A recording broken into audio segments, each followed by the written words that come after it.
Om Namo Bhagavate Vasudevaya. Om Namo Bhagavate Vasudevaya. Om Namo Bhagavate Vasudevaya.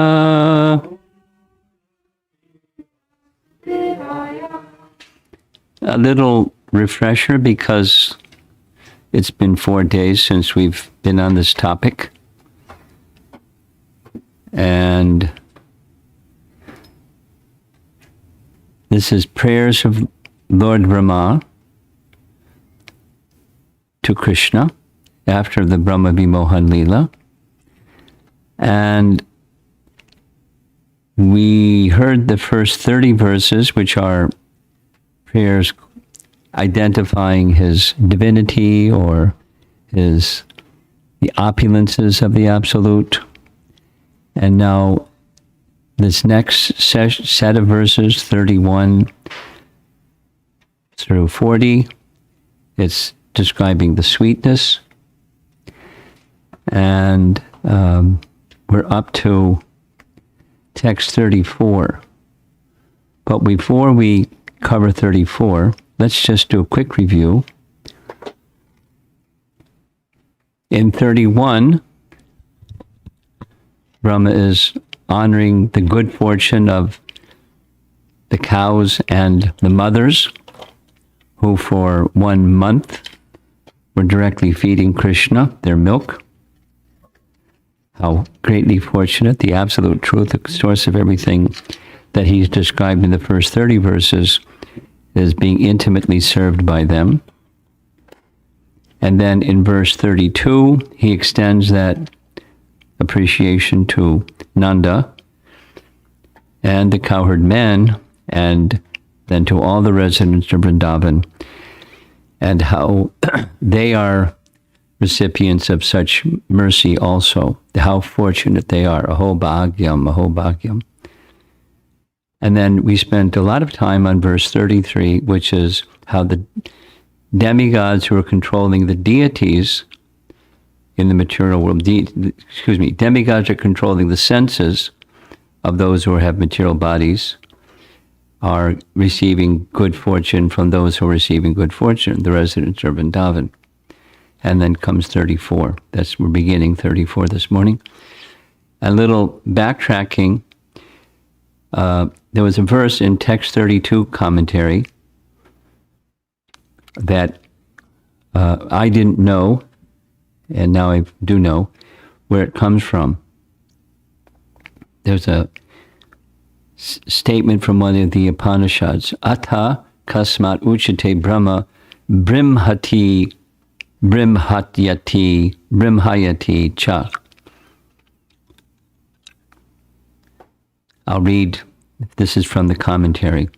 Now this is a commentary speaking about the good fortune of the residents of Vrindavan. And in the verse 32 commentary, there's something else which is astonishing, : this bliss is eternal, the happiness of the Brijbasis. Someone may have a little amount of bliss, but that is not eternal. These cowherds had eternal bliss. Why is that? It is because he is the greatest, Brahma, or Brahman. Then comes Ata kasmat uchate Brahma brimhati brimhayati cha. And the translation is, Brahman is great and gives greatness to others. So the greatness to others is the good fortune of Brijbasis. That gives greatness to others. Because, why? Because he's great. Brimhati. Confirmed, that's from the Upanishads, confirmed in the Vishnu Purana, which says, Brahman, that gives the Sanskrit, Brahman is known as the supreme entity because it is the greatest, Brihatva, having the quality of Brihat.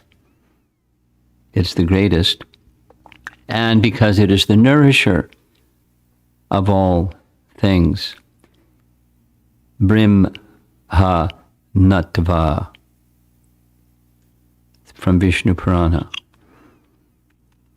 So when I read that, I commented, it doesn't say where that is from, that Upanishad reference, and with some research, here's where it's from. And it's quoted in Bhagavat Sandarbha. Bhagavat Sandarbha is one of the 6 Sandarbhas of Jiva Goswami, and in this particular section, number 4, he's describing the features of Bhagavan that surpass the features of Brahman and Paramatma. That's the topic of Brihat Bhagavatamrita, Bhagavat Sandarbha. It begins, in order to explain the qualification for the 3 aspects of one tattva to manifest, the qualification for realizing Brahman is described. So that 3 aspects, you know what the 3 aspects are. Vedanta tattva vidas, tattvam yajnanam advayam, brahmeti, paramatmeti, bhagavanichi shabhyate. So in Bhagavat Sandarbha, he's describing Bhagavan. And so it starts, in order to explain the qualifications of these 3 aspects of one tattva to manifest, the qualification for realizing of Brahman is described. And lo and behold, it's in chapter 14, text number 6. This Brahma's prayers. Brahma prays, "Oh, great Lord, the greatness of one among your qualities may be realized by persons with pure hearts as Brahman, according to his realization of pure Atma, by a mind having no change, having no object of realization, since the Lord is actually beyond definition."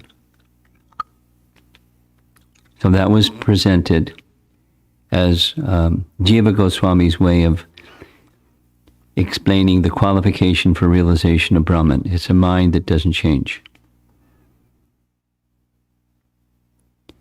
And because the Lord is beyond material definition, there's no material object of realization within him. So when his attention is withdrawn from the temporary and fixed on Sat. He goes on.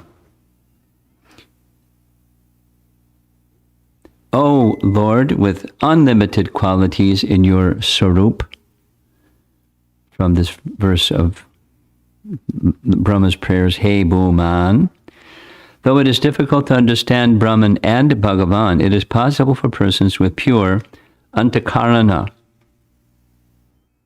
What's antakarana? Well, karana means causation, and antakarana is causation within. So it's a term that Vishwanath Chakravarti Thakur and Jiva Goswami use kind of commonly. It's similar, as far as I can understand, to vasana, or a general tendency. It's a subtle force that causes things, antakarana, subtle force within. So, tendencies. So if there's a pure Atma, or there's pure antakarana, then he puts in parentheses, amalantara atmabihi.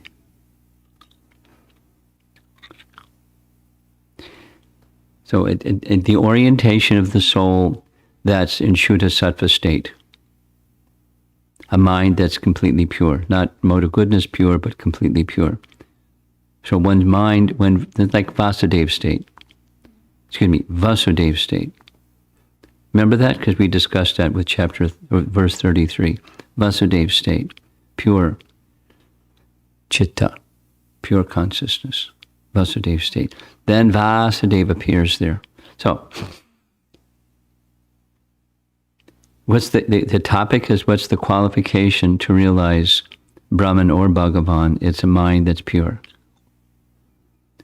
Say it negatively. Until the mind becomes pure, we will not have the realization. We may have some acceptance in principle of Bhagavan, or the existence of a reality that's beyond the temporary. We may have that faith and pursue according to faith. But when the bell rings, when the mind is pure, or the antakarana is pure, or chitta is pure, or the Vasudeva state is achieved, then comes realization. That's the point. And then one can understand the greatness, mahima, or Brahman nature, which does not manifest the qualities of your Swarup. So that's Brahman that's without qualities. That's Bhagavan, Brahman without qualities. That's the Brahman feature. Then, Jiva Goswami quotes this verse. He says the source is Shira Upanishad, which I've never heard before. But Shruti says, Ata Kasmat Uchate Brahma Brimhayati Cha. That is, Brahman is great and gives greatness to others. Now that's the Bhagavan feature. All of this is back to text 32, which is what our topic is. The good fortune of the Brijbasis comes from the one who is great and gives greatness. That's where their good fortune comes from. And their good fortune comes because they have that realization, because their mind is pure, or their antakarana is pure, or their chitta is pure, or their heart is pure. They have nothing else but Krishna's shelter. They don't have other shelters.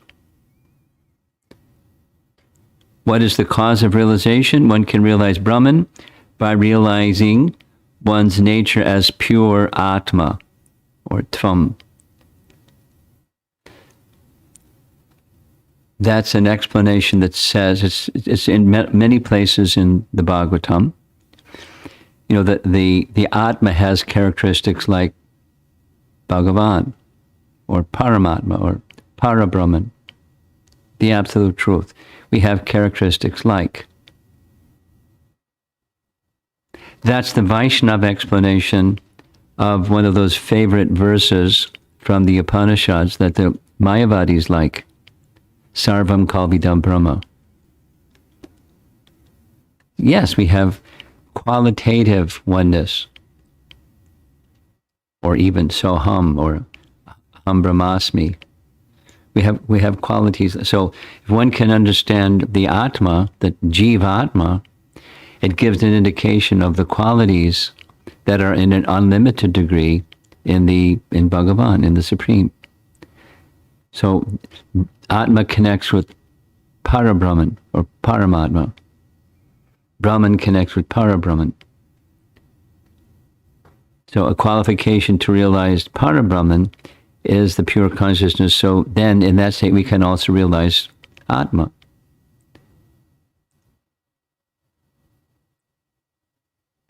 Doubt. Realization is a function of the antakarana, since it is subject to changes of the gross and subtle bodies. How can it understand an object with no change? Either Atma or Brahman. Answer, this has given up all changes. Avikriyat. So I hope you follow. This is, if you want to realize Krishna, if you want to become Krishna consciousness, the mind has to be beyond changes. That's, steady. Stitadi. And there are phrases like that in Bhagavad Gita. The mind is steady. And that's possible when the mind is pure. That is to say, we can see stuff out there, diversity, and it's there was a snowstorm and it's cold, and we can perceive things. We're not oblivious. But the mind is steady. And how does the mind become steady? In our teachings, it's through bhakti. It's dedicating the senses to the service of the master of the senses. Then the senses become purified. The antakarana becomes purified. And then there's realization of Rishikesh by that faith in the bhakti process. Rishikena Rishikesha Sevanam. And then the mind doesn't change. The mind doesn't change in terms of duality. Like the residents of Vrindavan, they have love for Krishna. So they have feelings. They're not stones. But that's, that's rasa, that's different than the material covering. It's an important distinction. It's a mega important distinction for us in the practicing stage to understand what the mature stage is. Where it's not, the striving is not to become numb. Then I don't have any feelings. And there's no changes because I entered this zone of nirvisheshunyavadi. That's not our teaching. Or the mind isn't moved by the material variegatedness, but it is moved by spiritual variegatedness. It's a little delicate, but it's actually a difference between night and day.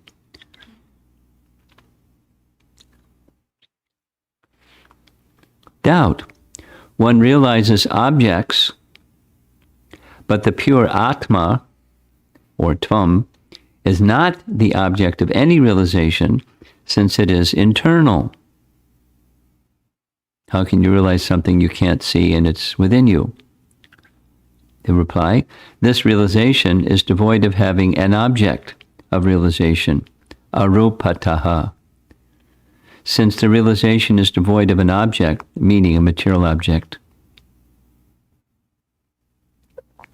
caused by absorption in the gross and subtle bodies, the pure Atma, Tvam, manifests itself. This is taking pratyaksha avagamam dharmyam, chapter 9, Bhagavad Gita, susukam kartam avyayam. It's drilling down.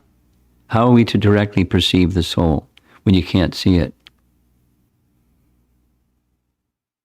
It's too tiny. Even if you had super magnification, you can't see it. It's too tiny. What to speak of, it's in another dimension. You can't see it. So how are you going to directly perceive it? So taking that question or that topic from Bhagavad Gita chapter 9, here it is in Bhagavat Sandarbha. To have the realization requires a mind that's actually pure. And when the mind is actually pure, the otherwise having no material form or qualities, arupitaha, one can perceive it. But one doesn't perceive it in a material way. And as that qualification is there to perceive the Atma, then similarly the qualification to perceive Bhagavan, because that's Bhagavat Sandarbha. So now all of that was just a review point, like how to understand the merciful existence of the Brijvasis, the residents of Vrindavan. They're getting that mercy from the one who is merciful. And that phrase is from the Upanishads. Brahman is great and gives greatness to others.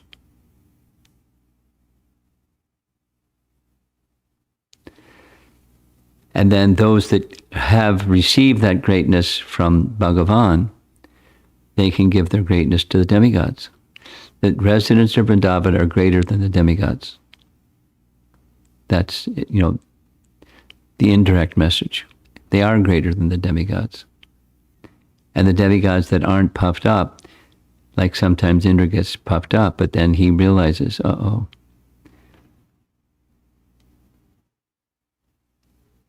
They aspire, when they're not filled with pride, they aspire for the mercy of the residents of Vrindavan. That's what we're hearing in text 32.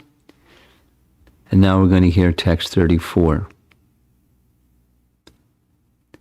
Here he's saying it directly. My greatest possible good fortune would be to take any birth whatever in the forest of Gokula and have my head bathed by the dust falling from the lotus feet of any of its residents. Their entire life and soul is the Supreme Personality of Mukunda. Supreme Personality of Godhead, Mukunda, the dust of whose lotus feet is still being searched for in the Vedic mantras. So remember from yesterday evening the term mamata. That's this. Their entire life and soul is the Supreme Personality of Godhead. Mamata. That's mine. I and mine, all in one. Aham and mama. Mamata. That's their qualification, recognizing their qualification. He is hoping to get some dust from their feet. And because their dust from their feet is so special because they're attached to the dust of the feet of Mukunda. The dust of whose lotus feet is still being searched for in the Vedic mantras. And the BBT purport, this verse indicates that Lord Brahma desires to take birth even as a small blade of grass in Vrindavan, so that the holy residents of the Lord's abode may walk upon his head and bless him with the dust of their feet. Being realistic, Lord Brahma does not aspire to directly achieve the dust of Lord Krishna's feet, semicolon. Rather, he aspires for the mercy of the Lord's devotees. Srila Vishwanath Chakravarti Thakur explains that Brahma is willing to take birth even as a stone in a paved footpath in the Lord's abode. And note, take birth.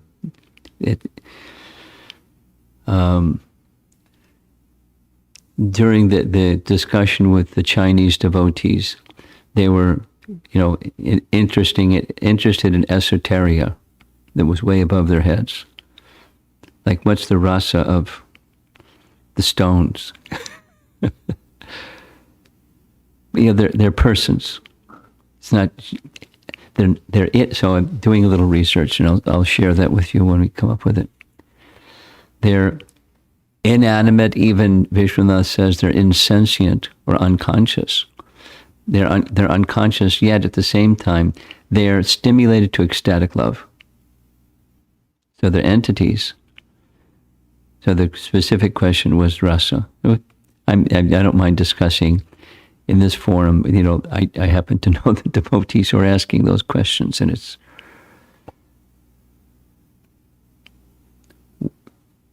way above their heads. So back to the purport. Vishwanath Chakravarti Thakur explains that Brahma is willing to take birth even as a stone in a paved footpath in the Lord's abode. Since Brahma is the creator of the entire universe, we can just imagine the glorious position of the residents of Vrindavan.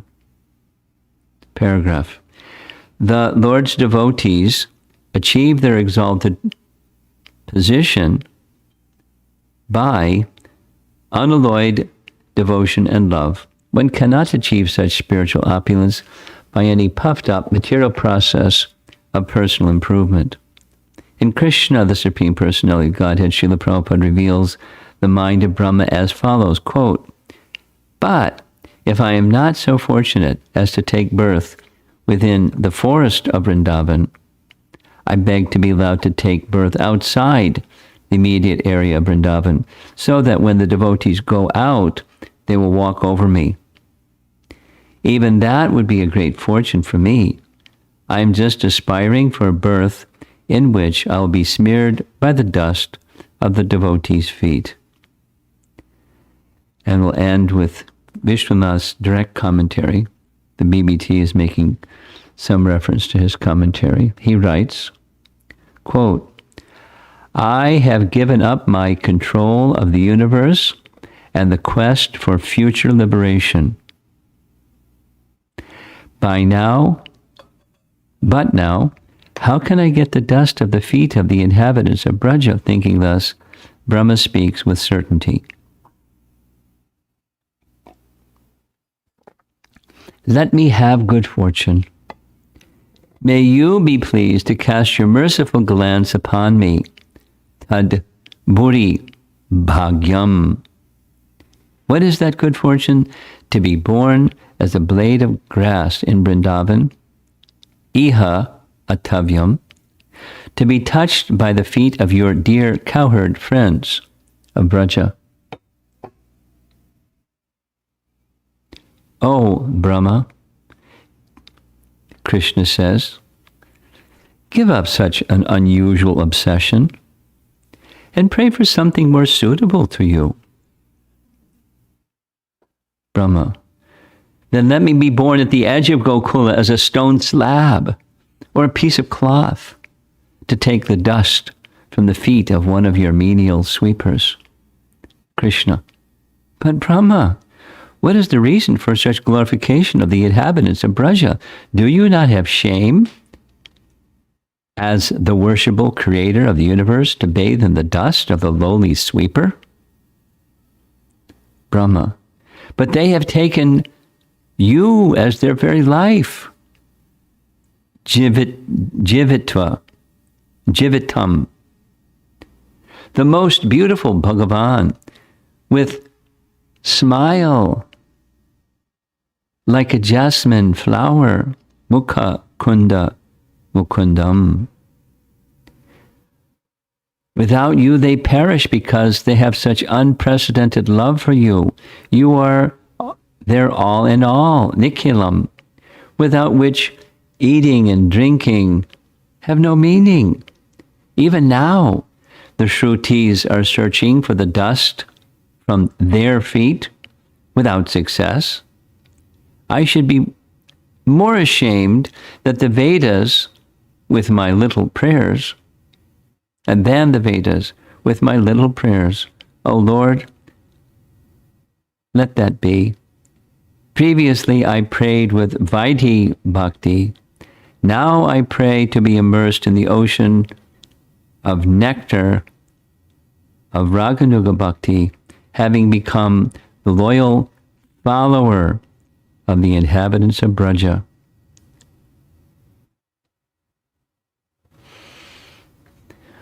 Well, Vishwanath is a Rasika Bhakta, and there's no way around it. It comes out in his writing. He is interested in rasa. So he sees that way, he feels that way, he writes that way, he relates that way. So you hang out with Vishwanath Chakravarti Thakur and you'll become a Rasika Bhakta or a Raganuga Bhakta. And the others, it's not that the others don't, but he is really overt, unabashedly overt, and highly detailed also. Very special acharya.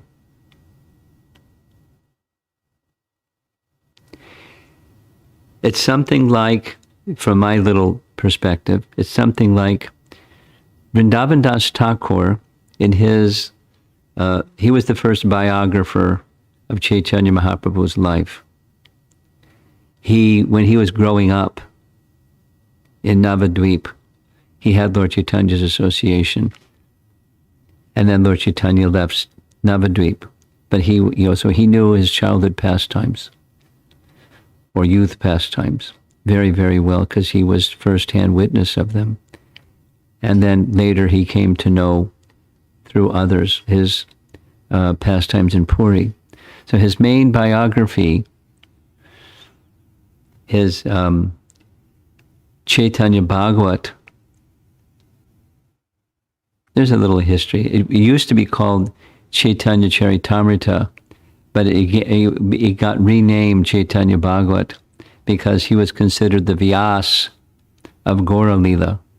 And Vyas wrote Bhagavat Purana, so his writing became Chaitanya Bhagavat in honor of his exalted position as being like the biographer of Chaitanya Mahaprabhu's life. And when he writes, he's not really tuned into is the audience going to understand me? He just ecstatic expression after ecstatic expression after ecstatic glorification.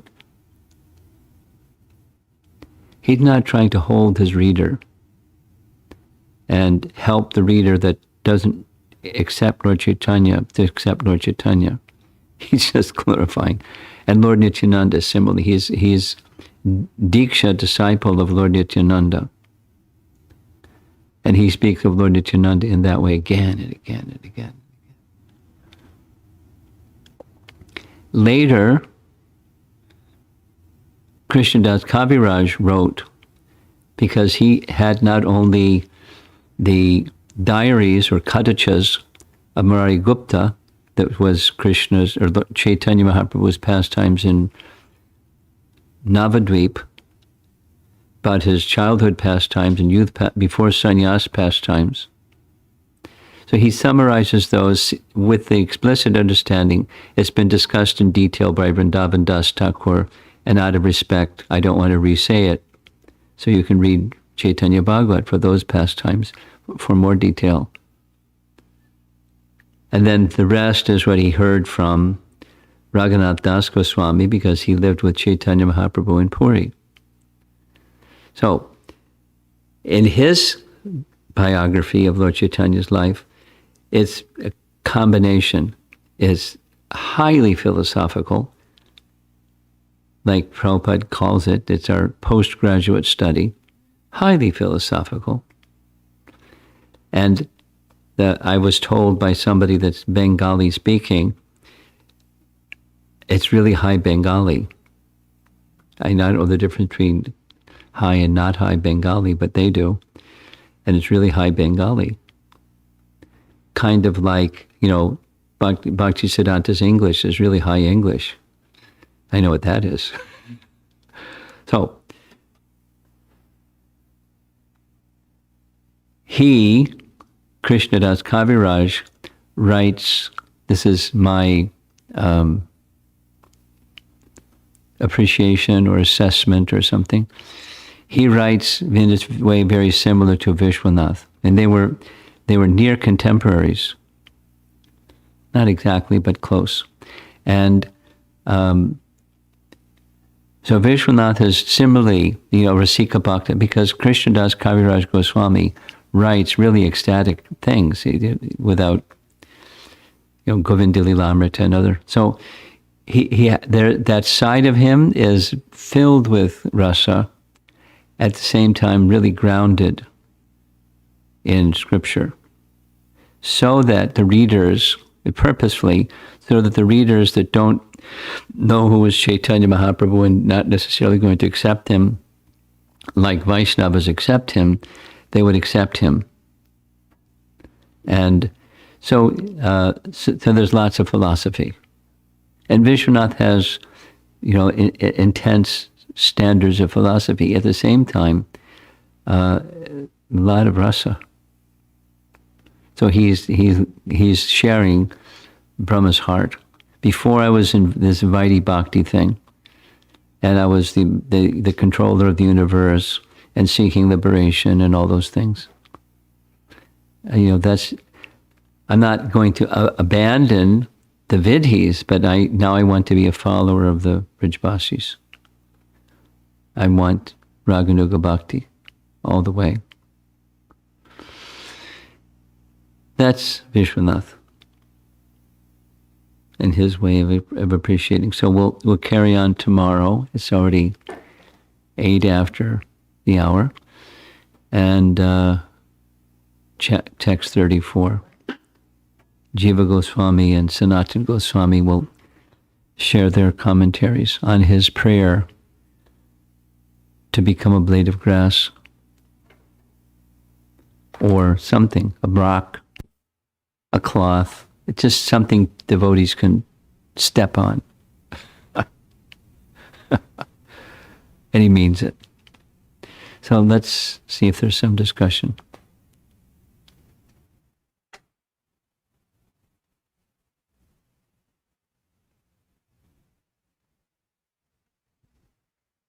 Hare Krishna Guru Maharaj.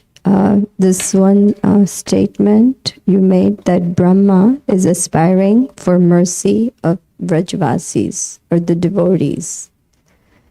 We also have this teaching to receive the mercy. We need to take a position of dasa, dasa, and udas. But for myself, I find my false ego wants me to be at the center. Want to be at the center? At the center. Well, there, you have lots of company.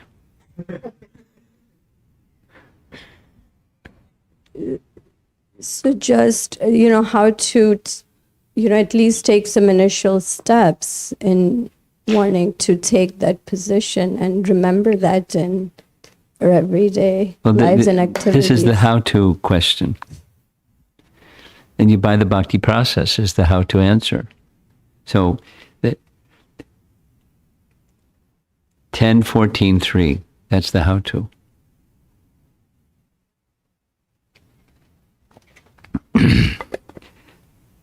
It's dead on the positive side, and then the negative side. The positive side is dedication to the topics, the glories, etc., of the topics of Krishna, which includes the topics of his devotees. So it's dedication. That's the purification, elevation part. And then there's the letting go. And that was a major part of the topic last night, letting go. So it's the assimilation. Assimilation is just like you can chew your food. If your body is unhealthy, it doesn't assimilate it, and you can become weak even though you're eating. If there's assimilation process, it's kind of a medical idea. Assimilation is reduced. Assimilation of the message is reduced to the degree that we're holding on to the temporary and trying to be the enjoyer of the temporary.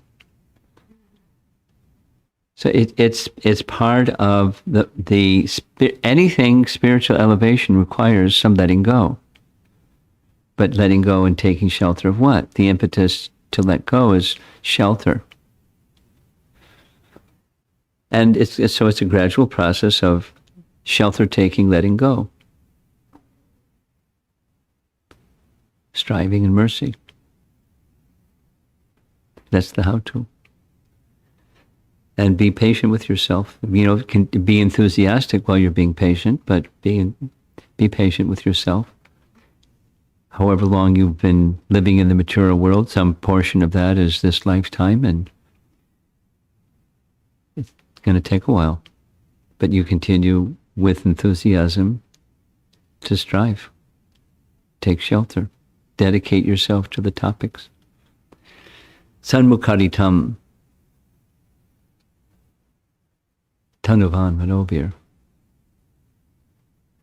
And that's 360, a life, not just when you're doing your reading and your chanting, but your life dedicated to those messages, in full. So it's gradual. I have one practical question. I'm finding that your classes, there is recorded version, there is live version, and I'm not able to keep up with the pace. So I was wondering, what is better to hear, like continuation, the recorded lecture, or should I, hear the live lectures? I find what should be the proper way of hearing these messages, because they're all, connected. Yeah, they are. Well, what may work for you may not work for somebody else, and what may work for you and somebody else may not work for a third person. So it has to be a little bit customized. Jimuna Jivana commented when I was just recently in Chicago that attending classes in person is not the same as hearing the recording, or hearing the recording is not the same as attending classes in person. So it would, if that's what seems to be for you also, try to attend the classes, even if it's live but not recorded. If that's the capacity of time that you have, then try to do that.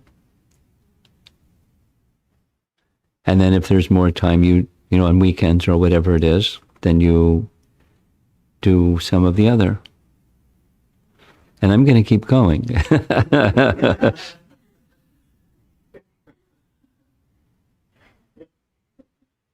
Okay.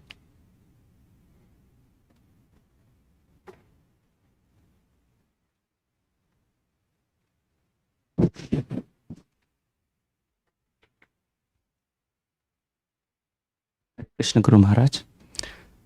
So the first question I have is, you told God has unlimited qualities. Krishna has unlimited qualities. Yes. So, as a soul, we are qualitatively same with Krishna. So the question is, when I see a devotee or any other person in the devotional service, can I see those qualities in them? Is there a way? Well, there's a science to qualities. And qualities manifest according to Krishna's decorating a soul with qualities. So it's in Krishna's hand. We're dependent. Right? We're dependent. So Krishna will decorate us with qualities, whatever he wants.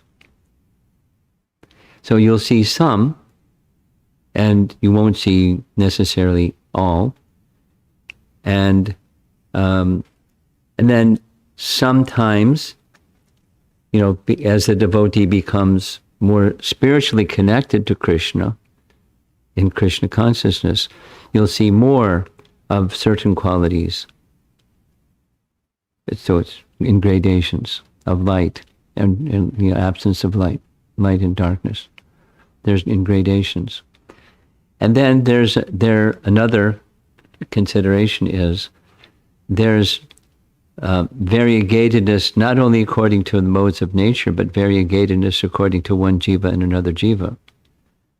For example, now this isn't from a Lord Chaitanya teaching or Gaudiya perspective.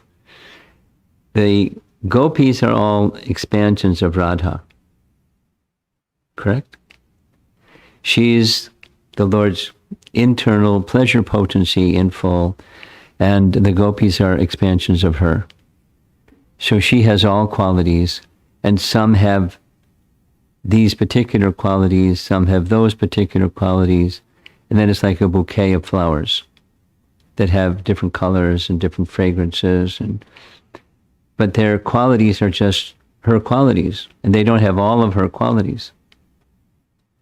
But you put the whole orchestration together, and it makes it very nice, like a bouquet that doesn't just have one kind of flower with one color and one fragrance.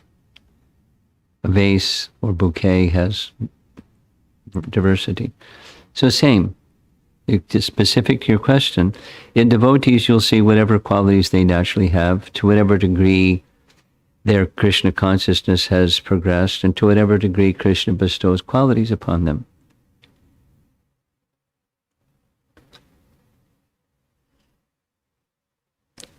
My second question is steadiness of mind. So, I cannot say I'm 100% steady. right now, but I'm sure I'm steady, like when I'm listening to your lecture. You're on the way home. Yeah. Okay. So yeah, you might got it, my question, but so how can I keep that steady mind wherever I go? I cannot take you with me to the grocery store or while working, or maybe there is a possibility of having your lecture recorded and listening to your lecture. Devotees do that. Yes, but that is also not always practically possible. Okay. Then, by attachment, the mind will go to what you're attached to. That's the lesson. The hearing, or back to her question, the how-to question that she asked. By practice, it becomes natural. The mind will go to that which one is attached to. And then there's this sadhana, there's a practicing stage, and then there's a spontaneous stage. So you may practice, and that by purification, then it becomes attachment and spontaneous. So you're in the practice stage. You practice. And it carries as much as that practice is resulted in attachment for the object of devotion. And otherwise it's going to be unsteady. Unsteady bhakti, steady bhakti. Then there's further stages. But to get to steady bhakti, it's practice and attachment to the object of service. I started sharing, this is just a little, a personal response to your question. I started sharing that Govardhanastakam because when I first heard it, it was someone else speaking it. But the melody was so enchanting, I was attracted. So then we put it together. And after, a couple of devotees worked on it, put it together for the Govardhan Parikrama. And just by playing it several times, I found, I wasn't trying, but I would wake up in the morning and the melody was playing in my mind. I hadn't learned the words yet. And then during different times of the day, and it wasn't like I wasn't trying for that to happen, but it was very attractive.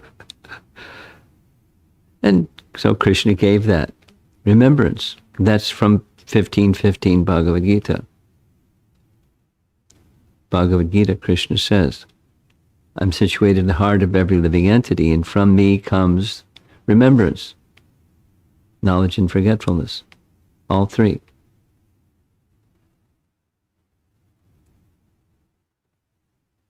So that's the procedure. By cultivation, it comes natural. So, in other words, can I say, when I go outside or when I have to keep my mind steady, can I do chanting internally, saying, Hare Krishna or something else? So that will keep my mind steady. Whatever is shelter for you, go for it. And with the mood, not just the mechanical, but in addition to doing with your heart into it.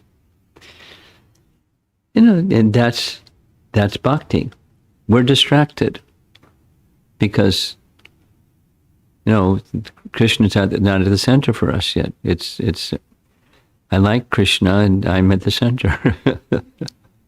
And then we're distracted. Then the mind isn't steady. Okay, we're going to go online.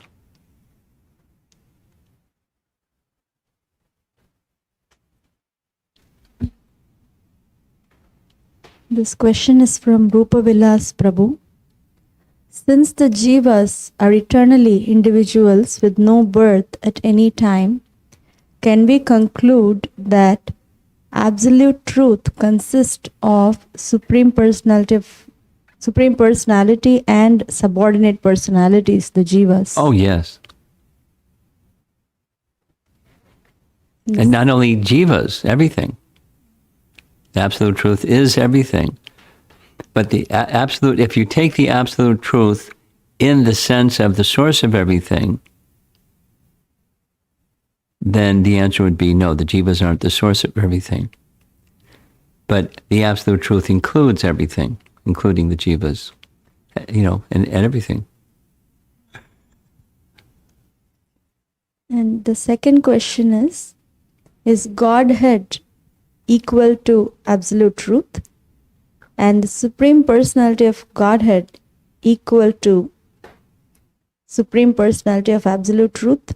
Kindly clarify these terminologies. Oh, it's Prabhupada's language. Godhead is his language. And it's to help understand, it's for different purposes. The two main purposes of the language, Godhead, is he uses often the Latin summum bonum. Now, who knows what summum bonum means, because we don't study Latin. But it means that which is the source. Or he sometimes uses the word fountainhead. Now, fountainhead doesn't say a person. It indicates the source, thus summum bonum or Godhead.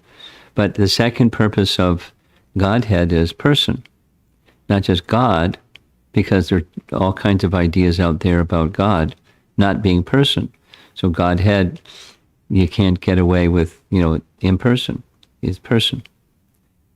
So fountainhead, who is a person. That's the language. So if you understand that one, then the others are kind of not so critical. The absolute truth, the supreme person, Godhead, supreme personality, Godhead.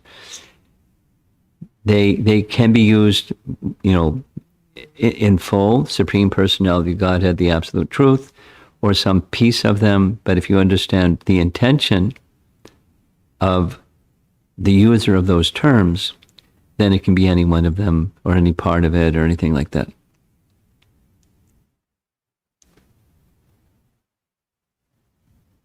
This question is from Sri Radhika Mataji. It seems to me that Krishna consciousness is experienced by being present with Krishna in the current moment. In the current?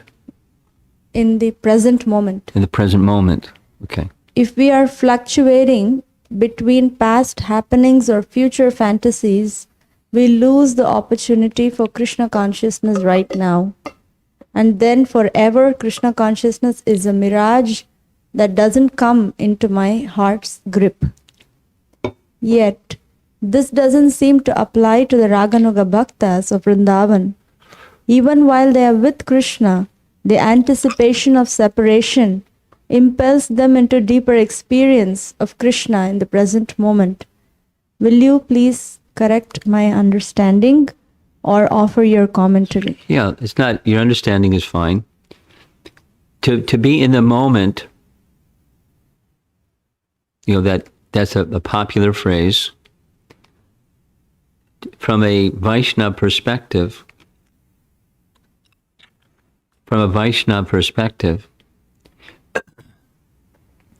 it's not that you have blinders on and you don't have peripheral vision. You can't, as you're being in the moment, you're restricted from learning from past mistakes.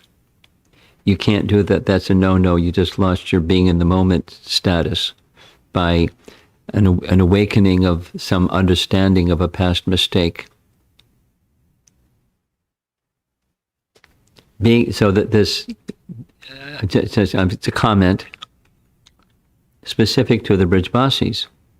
They also reflect on, what happened when the twin Arjuna trees fell down, and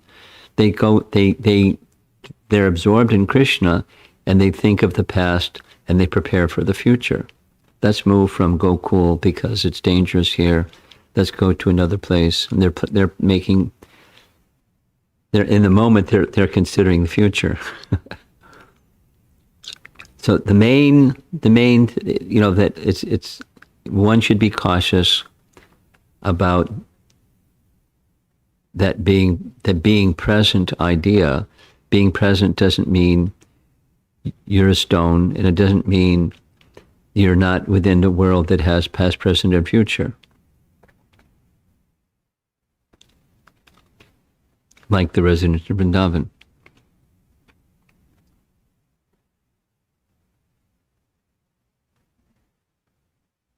This question is from Uttama Bhakta Prabhu. Related to a few days ago, if senses of residents of Vrindavan are directly controlled by the Lord and not by the demigods, I need a little help with the fact that there are original demigods in the spiritual world whose prototypes are here in the material world. Since residents of the spiritual world have spiritual bodies, why would they need demigods there? And the fact mentioned earlier that Vrindavan residents are not controlled by the demigods. I think we'll ask Govinda Mohini to answer that question. What? No, I'll answer the question. It has to do with being dependent. That's the answer. I'm speaking to her because she was struggling with that concept a while ago. But she's now, it's pretty clear. Not crystal clear, but pretty clear.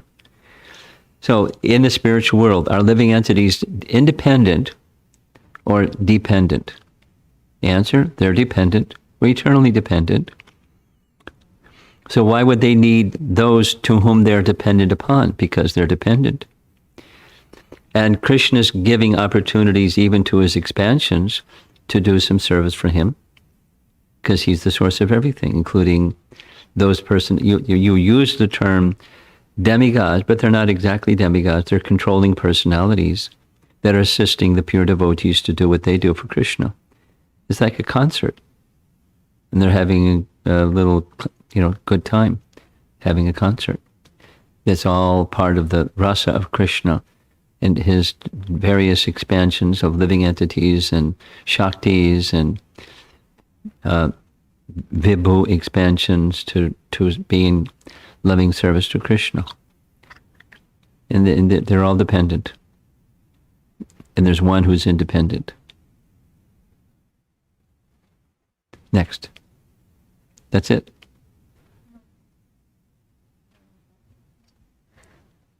Radha Kunja Bihari Prabhu's question.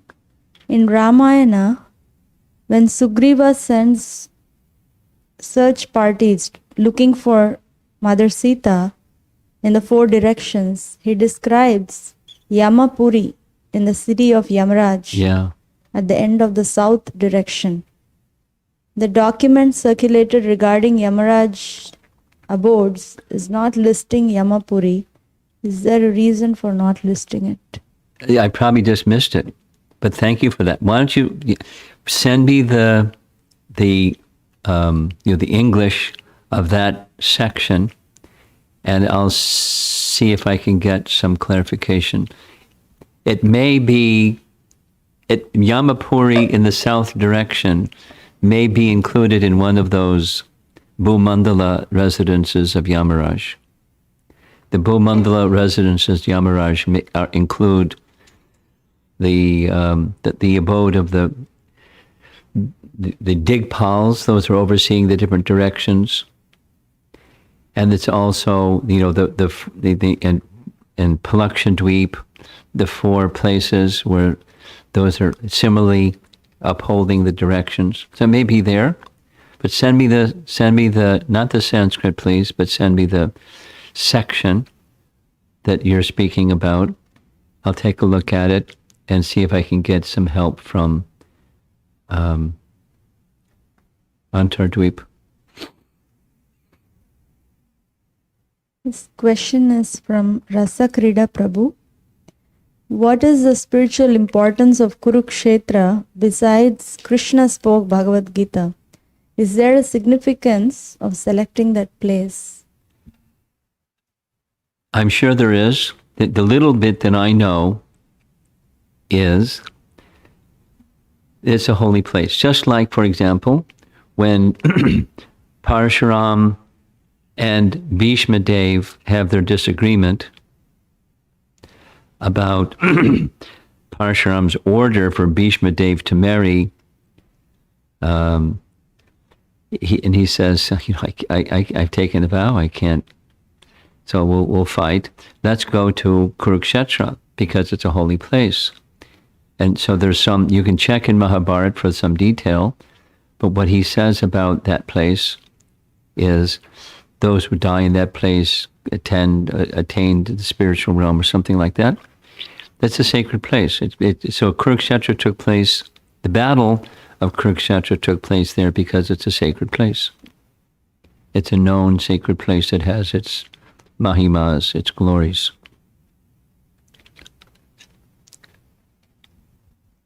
Amara Mataji has two questions. The first question is, does purity of mind come from constant remembrance of Krishna and his service?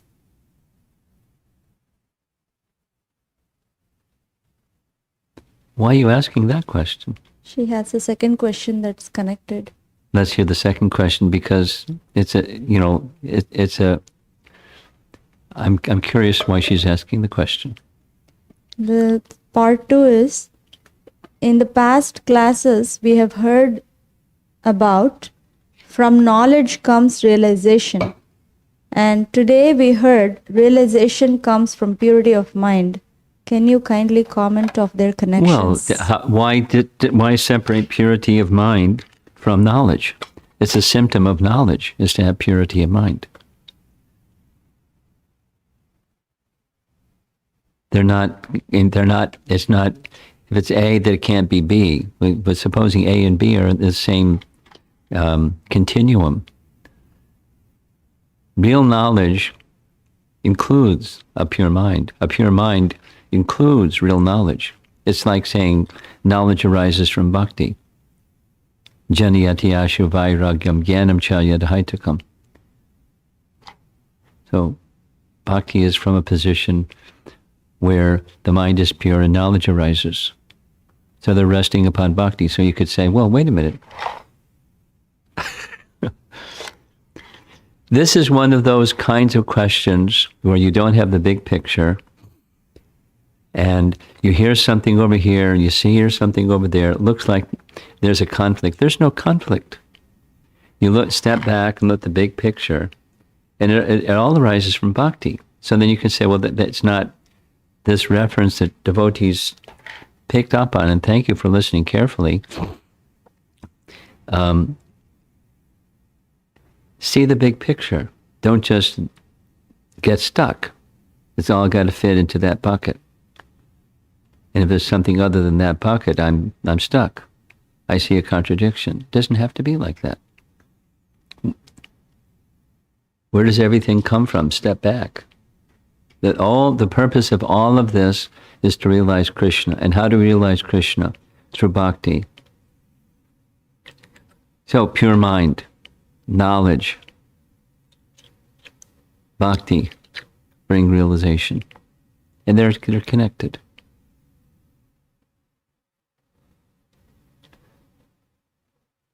I'd like to end, if we can end. Srila Prabhupada Ki Jai.